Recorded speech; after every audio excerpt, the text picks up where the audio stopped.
just wait until you see part two, where I literally am just walking around to these other companies, and the people are stopping at intersections, getting out at red lights and coming after me.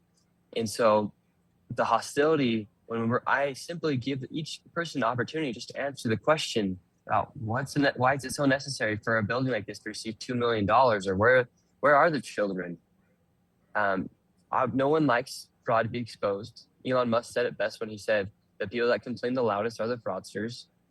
And I have learned and lived that over these past few weeks. And so I think his last name is Hoke. Well, that's what I wanted to ask about. So you're in a car. I don't know what you're headed to do. Part two, I think there was I saw a post that was going to come out today. But I've been led to believe it won't come out today. But your partner, David, he described it as he said the next investigation, the next video, the reaction to that, he described as World War III.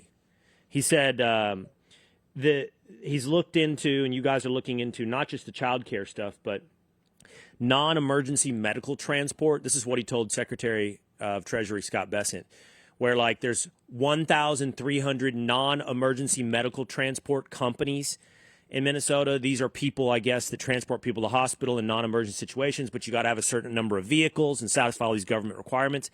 And 900 of the 1,000 are Somali. What can you tell us about part two? Yeah, so part two, we look into the non-emergency medical transportation, the daycares as well. And you'll see that a lot of these businesses don't actually exist. And you'll see how hostile the people get when you just ask them and go to the locations of where these places are located.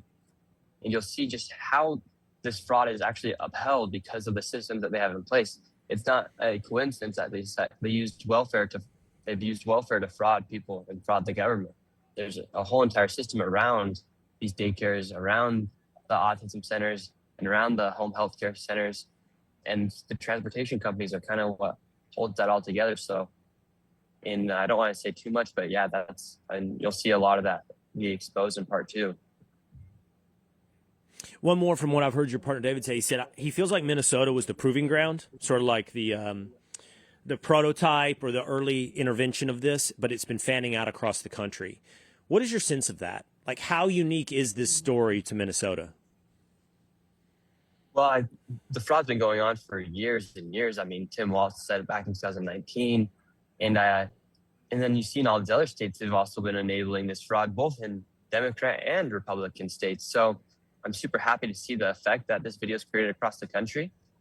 And I think it's necessary for people to understand, and it's necessary for the government to also see that, well, if you were hiding it, you can't hide it anymore, because we're going to show you guys that what's actually happening.